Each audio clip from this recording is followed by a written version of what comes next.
오늘도 주 안에서 평안한 하루가 되시기를 주님의 이름으로 축복합니다. 함께 나눌 말씀의 제목은 싸움 잘하는 성도입니다. 싸움 잘하세요, 여러분? 자, 시편 60편에 대한 설명을 먼저 보시면 시편 60편은 1절 위에 보니까 인도자를 따라 수산 에돛에 맞춘 노래 이렇게 되어 있거든요. 수산 에돛. 이 수산 에돛이 뭐냐면 아름다운 음률이란 뜻입니다. 그러니까 굉장히 아름답고 우아하게 이제 노래를 불러야 한다는 이야기죠. 그러면 이제 본문의 내용을 이제 수산 에돛이라고 설명을 읽었으니까 오늘 본문의 내용이 굉장히 뭔가 서정적이고 요즘에 가요의 장르로 따지면 발라드 같이 부드럽고 뭐 이런 내용이겠구나 싶은데요. 사실 오늘 이 시편 60편은 군가입니다. 전쟁을 앞두고 출정을 하는 이 군가예요, 군가. 이 군가인데 이렇게 아름답게 부르라는 거죠. 신약에 보면 사도 바울은 저와 여러분을 가리켜서 성도를 가리켜서 예수 그리스도의 좋은 병사, 좋은 군사가 되어야 한다 이런 말씀을 하십니다. 우리 디모데후서 2장 3절을 한번 읽어보겠습니다. 시작. 너는 그리스도 예수의 좋은 병사로 나와 함께 고난을 받으라. 자, 예수의 좋은 병사, 예수의 좋은 군사는 뭘 받아요? 고난을 잘 받아라. 우리가 예수의 군사로서 우리가 받아야 할 고난은 뭘까요? 누가 막 두드러 패면 맞고 막 이런 게 고난이에요? 우리가 예수의 군사로서 성도가 받아야 될 고난. 예수님이 말씀하셨어요. 아무든지 나를 따라오려거든 뭐 해야 돼요? 자기를 부인하고. 이게 우리가 받아야 될 고난이에요. 그래서 성도가 받는 고난이에요. 나를 부인하는 거예요. 나를. 오늘 이 새벽에 나오신 거 이거 나를 부인하지 않으면 안 돼요. 왜냐하면 나는 내 몸은 이 몸의 습성은 더 자고 싶거든요. 그런데 그걸 깨뜨리고 그걸 내가 내 몸을 쳐서 복종시킨다고 했으니까 사도 바울이 나를 부인하는 거거든요. 이것을 가장 잘 이해하는 게 이제 군대 병영 생활입니다. 군대에 가시면 이 군인들이 병사들이 자기가 먹고 싶은 음식을 주문하나요? 그렇지 않습니다. 짬밥이라고 그러거든요. 그냥 나와요. 나오면 이거 뭐 불평할 수가 없습니다. 누구 병장부터 2등병까지 똑같이 먹습니다. 하루의 일과를 내가 임의로 짤 수 있나요? 오늘은 내가 훈련을 좀 덜 하고 내가 오늘은 좀 책을 좀 읽어봐야겠다. 이럴 수가 없습니다. 저녁에 자고 싶다고 아무 때나 자나요? 그럴 수도 없습니다. 일어나는 시간도 내가 정할 수가 없습니다. 그게 뭐죠? 내 자신을 부인하는 것입니다. 하루하루 내 뜻대로, 내 기호대로, 내 선호대로 살 수가 없어요. 예수님이라면 어떻게 하셨을까? 하나님이라면 내가 어떻게 하기를 기뻐하실까? 늘 이런 질문을 하면서 사는 것이죠. 오늘 새벽에도 뭐 더 잘 수 있었겠지만 또 온라인으로 또 이렇게 함께 예배 드리시고 또 이렇게 본당에 나오셔서 또 기도하시고 저 이거 쉽지 않다고 생각합니다. 이것이 그냥 내가 하고 싶어서가 아니라 뭔가 마음의 부담이 아마 있으셨을 거예요. 내가 새벽을 깨워야 되겠다. 내가 일어나야 되겠다. 그리고 내가 다시 기도해야 되겠다. 예수님이 내가 병사니까 그런 말씀을 주시는 것이죠. 내가 기도해야 되겠다. 자, 우리 디모데후서 2장 4절 말씀 한번 읽어보겠습니다. 시작. 병사로 복무하는 자는 자기 생활에 얽매이는 자가 하나도 없나니 이는 병사로 모집한 자를 기쁘게 하려 함이라. 그러니까 우리가 예수의 좋은 군사로 모집이 됐으면, 내가 예수의 좋은 병사로 부르심을 받고 택정을 받았으면 이제 내가 어떻게 살아야 된다는 거예요. 나를 병사로 모집하신 분을 기쁘시게 하는 삶을 살아야 하는 것이죠. 아멘입니까? 예. 자, 그러면 이제 어떻게 기쁘시게 해드릴까, 하나님을? 내가 예수의 좋은 병사면 내가 이제 예수님을 기쁘시게 해드려야 되는데, 여러분, 군인으로 모집한 자를 기쁘게 할 수 있는 것은 하나입니다. 전쟁에서 이기는 겁니다. 모든 군인의 목적은 전쟁이거든요. 전쟁에서 싸울 때 이기라고 이제 군인들에게 무기도 주고 군인들에게 유격 훈련도 시키고 군인들의 어떤 몸을 만들어낼 수 있는 음식도 먹여주고 그게 왜 그러는 거예요? 나중에 전쟁의 날에 너희가 승리했으면 좋겠다. 그래서 우리가 예수의 좋은 병사로 나를 부르시고 택정하신 그분을 기쁘시게 해드리길 원한다면 날마다 시험에 빠지지 않게 하시고 악에서 구하소서라고 했던 것처럼 오늘도 승리하는 삶을 살아내는 것이죠. 자, 그러면 어떻게 우리가 승리할 것인가? 어떻게 내가 싸움을 잘하는 예수의 좋은 병사가 될 것인가? 오늘 이제 군가라 그랬잖아요. 오늘 이 시편 60편 속에 다윗이 세 가지를 이야기를 합니다. 우리가 어떻게 싸움을 잘해야 될까? 첫째는 뭐냐면 하나님의 성품을 아는 것입니다. 하나님의 성품을 알고 싸우는 거예요. 하나님이 어떤 분인지를 아는 거죠. 자, 아브라함이 그의 나이 100세가 되었을 때 하나님은 그의 아내를 통하여서 약속의 아들 이삭을 주셨습니다. 얼마나 좋았겠어요. 그죠? 그리고는 어느 날 하나님께서 이삭을 잘 키우고 이삭 키우는 재미도 좀 생기고 너무너무 좋은데 하나님께서 네 아들, 네 사랑하는 독자 이삭을 내게 번제물로 바쳐라 그래요. 죽이라는 얘기거든요. 번제물은. 근데 아브라함이 어떻게 하죠? 순종합니까? 불순종합니까? 순종하죠. 고민하다가 순종한 게 아니라 바로 순종해 버립니다. 바로 자기 아들 데리고 가서 이 모리아산까지 3일 길인데 그냥 바로 가버립니다. 아들아, 너 나랑 어디 좀 같이 가자. 그리고는 그냥 데리고 가서 진짜로 아들을 바칩니다. 왜 그랬을까? 하나님의 성품을 알기 때문이에요. 어떤 성품? 자, 히브리서 11장 19절에 아브라함이 신뢰했던 하나님의 성품이 나옵니다. 읽어보시죠. 시작. 그가 하나님이 능히 이삭을 죽은 자 가운데서 다시 살리실 줄로 생각한지라. 비유컨대 그를 죽은 자 가운데서 도로 받은 것이라. 주실 때는 언제고 이제 와서는 또 그 아들을 바치라네. 왜 하나님은 이랬다 저랬다 해? 이랬다 저랬다 하시는 하나님이 아니라는 걸 아브라함은 아는 거예요. 하나님의 성품에 대한 신뢰가 없으면 하나님이 왜 이랬다 저랬다 해? 이렇게 보입니다. 변덕스러워 보여요. 우리 아브라함이 신뢰하는 하나님의 성품은 올고자예요. 회자라는 그림자가 없는 하나님. 그래서 분명히 아들을 주셨고 다시 아들을 바치라고 하셨을 때는 뭔가 하나님의 뜻이 있을 거야. 혹 내 아들을 내가 번제물로 바쳐서 죽이더라도 하나님이 다시 살려주실지도 몰라. 그게 내가 알고 있는 하나님의 성품이야. 그러면서 그 아들을 데리고 간 거예요. 그러니까 하나님의 성품을 알면 우리는 순종할 수 있고요. 하나님의 성품을 알면 우리는 평안할 수가 있어요. 이스라엘이 광야에서 우상을 숭배했어요. 하나님께서 가장 싫어하시는 게 우상 숭배인데, 그래서 모세에게 이제 하나님 아버지께서 이제 말하자면 서운한 마음을 표현하신 겁니다. 야, 지금 저 산 밑에서 얼마나 지금 심란한 일이 일어나는지 아냐? 내가 이 백성을 내가 괜히 구원했어. 내가 이스라엘을 괜히 구원했다고. 내가 이 이스라엘 백성을 다 쓸어버리고 모세야, 내가 너를 통해서 다시 새로운 민족을 내가 시작할게. 아브라함 때처럼 다시 세팅 다시 하겠다는 거예요. 자, 말씀을 읽어보죠. 출애굽기 32장 10절 이 말씀입니다. 시작. 그런즉 내가 하는 대로 두라. 내가 그들에게 진노하여 그들을 진멸하고 너로 다시 큰 나라가 되게 하겠다. 하나님께서 모세에게 그렇게 말씀하신 겁니다. 하나님의 성품을 모르면 네, 그렇게 하시죠. 뭐 이렇게 할 수 있어요. 근데 모세는 하나님의 성품이 어떤지 알아요. 세 가지의 성품. 하나님. 첫째, 하나님은 오래 참으시는 하나님이지 않습니까? 그렇게 모세가 설득을 해요. 하나님을 말려요. 하나님은 욱하시는 하나님 아니시잖아요. 하나님은 오래 참으시는 하나님이시잖아요. 그다음 두 번째, 하나님의 성품 중에 하나님의 이름, 하나님의 명예를 소중하게 여겨요. 그래서 십계명에도 보면 하나님의 이름을 망령되이 일컫지 말라. 그래서 하나님은 굉장히 명예를 중요시하시는 분이시잖아요. 만일에 광야에서 이 백성을 멸해버리시면 하나님 뒷감당 어떻게 하시려고 그래요? 하나님이 저 이스라엘을 구원해 내시더니 결국 광야에서 다 죽여버리려고 구원해 내셨구나. 이방 사람들이 다 그렇게 하나님 욕하면 하나님 뒷감당 어떻게 하시려고 그래요? 그 다음 세 번째, 하나님의 성품입니다.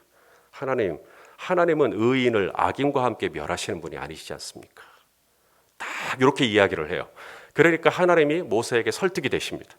그래, 맞아. 내가 그런 사람, 내가 그런 하나님이지. 그래서 32장 14절 여호와께서 뜻을 돌이키십니다. 읽어볼까요? 시작. 여호와께서 뜻을 돌이키사 말씀하신 화를 그 백성에게 내리지 아니하시니라. 여보, 왜 이렇게 화를 내요? 당신 원래 그런 사람 아니잖아. 괜히 그 말 한마디 딱 들으면 이렇게 찔끔하면서 맞아. 내가 왜 이렇게 요즘은 이렇게 감정이 이렇게 되지? 마치 그런 것처럼 나를 알아주는, 하나님을 알아주는 모세의 이 설득. 하나님 그런 분 아니시잖아요. 오늘 우리가 읽은 시편 60편에도 하나님의 성품이 나와 있습니다. 자, 1절 말씀 우리 한번 읽어보겠습니다. 1절에 나타난 하나님의 성품. 시작. 하나님이여 주께서 우리를 버려 흩으셨고 분노하셨사오나 지금은 우리를 회복시키소서. 자, 우리 하나님이 우리를 이렇게 진노하실 수 있어요. 그리고 우리를 버리시고 우리를 흩으실 수 있어요, 하나님이. 하지만 나를 버리시고 나를 흩으시기만 하시는 하나님이 아니라는 거죠. 오늘 이 다윗은 우리를 버리시고 우리를 흩으실 수 있지만 우리에게 진노하시고, 하지만 그게 끝이 아니라 하나님이 언제든지 우리를 다시 어떻게 하실 수 있다는 거예요. 회복시키실 수 있다. 하나님은 우리를 흩으시기도 하지만 다시 우리를 모으시기도 하시는 하나님이시다. 자, 우리 호세아 선지자가 말합니다. 호세아 6장 1절 하나님의 성품입니다. 시작. 오라 우리가 여호와께로 돌아가자. 여호와께서 우리를 찢으셨으나 도로 낫게 하실 것이요 우리를 치셨으나 싸매어 주실 것입니다. 이것도 하나님의 성품입니다. 하나님은 우리가 죄 가운데 있을 때 우리가 이 죄를 모르고, 내가 지금 죄 가운데 있는 걸 모르고 계속해서 죄 가운데 지내면 하나님이 어떻게 하시죠? 우리를 치십니다. 우리를 찢으십니다. 그런데 나로 하여금 죄를 깨닫게 하시기 위하여 찢기도 하시고 치시기도 하시지만 찢고 치시고 끝내버리시는 하나님이 아니라 내가 언제고 죄를 깨닫고 하나님께 돌아가면 오라 우리가 이 여호와께로 돌아가자, 회개하자, 이렇게 돌아가면 나를 찢으셨다가도 다시 낫게 하시고, 나를 치셨다가도 다시 싸매어 주시고, 나를 흩으셨다가도 다시 회복시켜 주시는 하나님, 우리 하나님의 성품입니다. 여러분, 전쟁을 하다 보면, 영적 전쟁이요, 혈과 육에 관한 싸움 말고 영적 전쟁을 하다 보면 매번 이기세요, 질 때도 있어요. 뭐라는지 잘 안 들리네요. 어떻게 매번 이겨요, 그죠? 때로는 넘어질 거예요. 때로는 속아서 나도 그냥 같이 혈기를 내든지, 때로는 넘어질 거예요. 그럴 때 어떻게 해야 할까요? 내가 또 넘어졌네. 내가 또 졌네. 그럴 때 우리에게 필요한 게 하나님의 성품입니다. 언제고 나를 다시 회복시켜 주실 수 있는 하나님. 내가 지금 돌아가면, 내가 지금 내 죄를 인정하고 자백하고 하나님께 돌아가면 우리 하나님은 나를 도로 싸매 주실 것이고, 나를 도로 낫게 하실 것이고, 나를 도로 모아 주실 것이고, 나를 도로 채워 주실 것이고, 나를 도로 회복시켜 주실 하나님. 이 하나님의 성품을 알면 우리는 다시 일어날 용기를 얻게 되는 줄로 믿습니다. 하나님의 성품을 알고 싸우는 거예요. 하나님의 성품. 우리가 하나님을 많이 오해합니다, 성도님들이. 그래서 하나님을 굉장히 두려워해요. 무서워해요. 그럴 필요가 없는 것이죠. 하나님의 성품을 알면 우리는 하나님 안에서 자유할 수가 있어요. 그 다음 두 번째, 성도는 어떻게 싸울까요? 어떻게 싸우는 게 잘 싸우는 걸까요? 저와 여러분에게 일어난 모든 일은 우연히 일어난 것인가요? 아니죠. 성도에게 일어난 모든 일은 우연히 일어난 일이 아니라 뭔가, 따라서 합시다. 뭔가 하나님이 가르치실 것이 있다. 그렇게 싸우는 거예요. 재수가 뭐 붙었다, 뭐 이런 게 아니라, 내 팔자가 어떻다, 뭐 이런 얘기가 아니라, 뭔가 하나님이 내게 가르치실 것이 있다. 이렇게 싸우는 거예요. 자, 우리 3절 말씀 보겠습니다. 어려운 일이 일어나요. 3절 시작. 주께서 주의 백성에게 어려움을 보이시고 비틀거리게 하는 포도주를 우리에게 마시게 하셨나이다. 자, 주어가 뭐냐면 하나님이에요. 그러니까 내가 그냥 어쩌다가 어려움을 겪고 내가 어쩌다가 마치 우리가 이렇게 어려운 일이 그런 말 종종 하죠. 어려운 일이 불어닥칠 때는 조금씩 와야 그냥 한꺼번에 와요. 예, 한꺼번에 막 와버리거든요. 그러면 정신이 하나도 없어요. 포도주를 마시고 비틀거리듯이 정신이 하나도 없어요. 너무 어려운 일이 막 한꺼번에 터져버리니까. 계속해서 막 터져버리니까. 그럴 때, 저 사람이 나한테 그렇게 한 거야. 아니면 또 뭐 나 스스로에게 내가 이렇게 못해서 그런 거야. 이게 아니라 오늘 다윗은 그것을 하나님의 관점에서 봐요. 하나님께서 나에게 왜 이 어려움을 주셨을까? 하나님이 왜 내가 이런 억울한 일을 겪게 하실까? 하나님이 왜 내가 저런 악한 사람을 만나서 이렇게 상처를 입게 하실까? 하나님께서 왜 우리 교회에 이런 일들이 일어나도록 하셨을까? 하나님의 관점으로 보는 것이죠.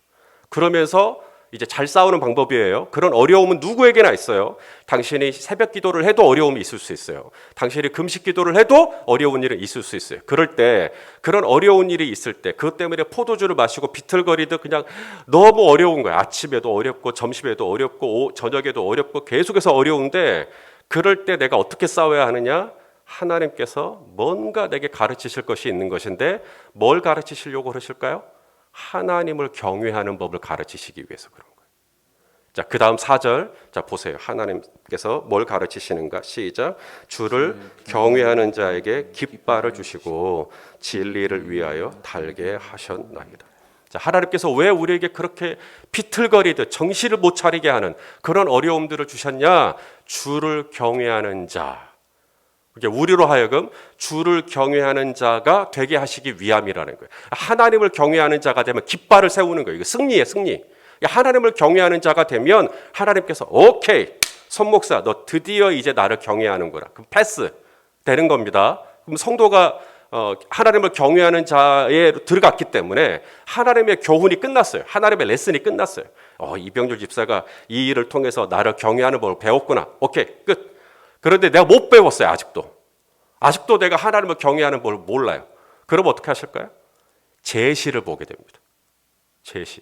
이스라엘 백성으로 하자면 다시 광야로 돌아가요. 다시 신광야, 다시 에돔 광야, 다시 광야를 다시 또 걸어야 돼요. 왜냐하면 제시를 봐야 돼요. 그리고 마침내 진짜 우리 하나님을 경외해야 되겠구나. 하나님 뜻대로 살아야 되겠구나 했을 때 가데스 바네아까지 와서 이제 너희 들어가. 그래서 들어갑니다. 갔을 때 가나안 원주민들이 있죠. 하지만 광야에서 하나님을 경외하는 법을 훈련받은 이스라엘은 쫄지 않아요. 여호수아에게 말합니다. 두려워하지 마소서. 우리가 모세에게 순종한 것처럼 우리는 당신에게 순종할 겁니다. 우리 하나 돼서 우리 원주민에게 가서 저들은 우리 밥이에요. 우리 먹읍시다. 우리 취합시다. 이스라엘이 바뀌었어요. 하나님을 경외하는 법을 40년 광야 생활 동안 훈련을 충분히 받은 것입니다. 그러면 통과. 근데 그걸 아직도 모르네요. 그러면 처음에는 하나님이 자식을 요구해요. 그래도 못 알아들어. 그러면 그 다음에 돈을 요구해요. 그래도 못 알아들어. 그러면 그 다음에 우리 건강을 요구해요. 계속해서 하나님께서 우리로 하여금 하나님을 경외하는 법을 가르쳐 주셔요. 왜 하나님께서 아브라함을 부르셨냐고요? 그리고 그의 아들을 요구하셨냐고요? 하나님을 경외하는지 경외하지 않는지 보려고. 자, 창세기 22장 12절입니다. 읽어보시죠. 시작. 사자가 이르시되 그 아이에게 네 손을 대지 말라. 그에게 아무 일도 하지 말라. 네가 네 아들 독자까지도 내게 아끼지 아니하였으니 내가 이제야 우리 조용한 집사가 나를 경외하는 줄 내가 이제 알겠다. 그러면 통과. 근데 아직도 재정을 쓸 때 하나님을 경외하는 법 모르고 내 시간을 쓸 때 하나님 경외하는 법 모르고 인간관계를 할 때 하나님 경외하는 법 모르면 계속 죄십니다. 왜요? 그걸 성화라 그래요. 나를 다듬어 가시고 나를 점점 예수의 성품으로 갖고 가시기 위해서 하나님은 계속해서 그렇게 내가 하나님을 경외하는 그 단계로 들어가도록 내가 더 깊이 하나님을 신뢰하는 단계로 들어가도록 그렇게 하시는 것이죠. 예수의 좋은 군사,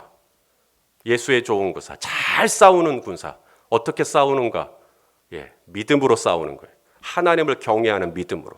하나님을 두려워할 줄 아는 믿음으로, 오늘도 보이지 않는 하나님을 보이는 것처럼, 들리지 않는 하나님을 들리는 것처럼 그렇게 우리 하나님을 내 앞에 딱 모시고 내 우편에 모심으로 내가 흔들리지 아니하는도다. 그 하나님과 함께 동행하시기를 축복합니다. 세 번째, 예수의 좋은 병사를 어떻게 싸울까요?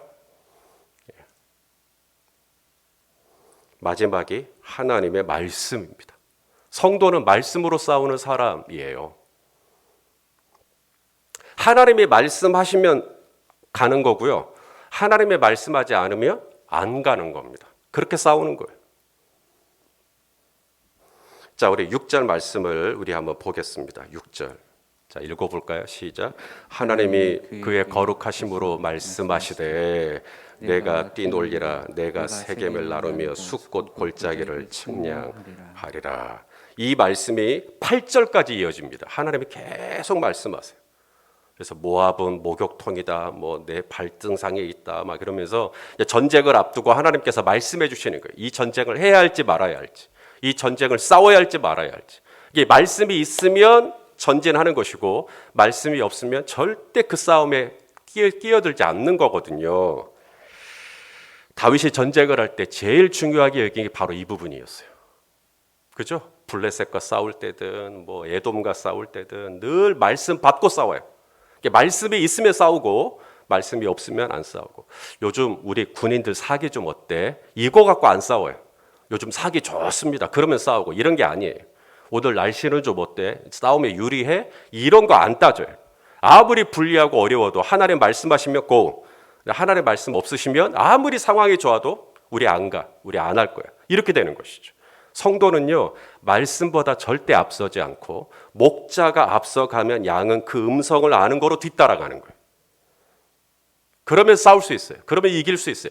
골리앗이 앞에 있어도 말씀으로 싸우면 골리앗도 이길 수 있는 줄로 믿습니다. 이스라엘이 이제 광야로 돌아가라 그랬어요. 하나님께서. 너희 정신 못 차렸구나. 안 되겠다. 너희 다시 다시 광야 생활, 다시 제시를 보자는 거죠. 깝깝한 거예요. 다시 또 그 광야에 가서 목도 말라야 되고 다시 또 광야에 가서 또 천막 쳐야 되고 그 불뱀과 전갈이 우글거리는 그 척박한 광야를 다시 돈다 생각하니까 깝깝한 거예요. 그래서 이스라엘이 처음에는 원망하고 막 못에 돌로 치려고 그러고 막 그랬다가 다시 광야로 돌아가라고 하나님 말씀하셨다고 하니까 정신이 번쩍 들어가지고 아이고 우리가 잘못했다고, 우리 이제라도 다시 이 가나안으로 올라가겠다, 우리가 싸우겠다고. 근데 모세가 말려요. 하나님이 오늘 이 싸움에 관여하지 않으신다. 자, 우리 신명기 1장 41절 42절 읽어보시죠. 시작. 너희가 대답하여 내게 이르기를 우리가 여호와께 범죄하였사오니 우리 하나님께서 우리에게 명령하신 대로 우리가 올라가서 싸우리이다 하고 너희가 각각 무기를 가지고 경솔히 산지로 올라가려 할 때 여호와께서 내게 이르시되 너는 그들에게 이르기를 너희는 올라가지 마라, 싸우지도 마라, 내가 너희 중에 있지 아니하니 너희가 대적에게 패할까 하노라. 기어이 올라가요, 안 올라가요? 기어이 올라갑니다. 말씀이 없는데 올라갑니다. 결과가 어떻게 됐을까요? 44절 시작. 그 산지에 거주하는 아모리 족속에 너희에게 마주 나와 벌떼같이 너희를 쫓아 세일산에서 쳐서 호르마까지 이른지라. 이유가 뭐죠? 숫자가 적어서, 무기가 약해서, 전쟁의 경험이 부족해서, 지리적으로 위치가 불리해서가 아니죠.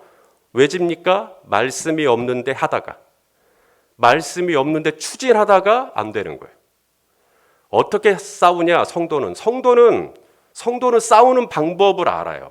어떻게 싸우냐? 말씀이 있으면 하고요, 말씀이 없으면 안 해요. 그러면 돼요. 우리는 예수의 좋은 병사로 부름받았습니다. 예수의 좋은 군사가 되라고, 하나님 나라의 좋은 군사가 되라고 우리는 만세전부터 택정함을 받고 하나님 나라에 징집된 군사들입니다. 자, 그렇다면 내가 싸울 때 세상과 똑같은 방식으로 싸우면 안 되겠죠. 우리는 하나님 나라 병사들이니까. 우리는 보이는 대로, 들리는 대로 반응하는 사람들이 아닙니다. 세상은 목소리가 큰 사람이 이겨요.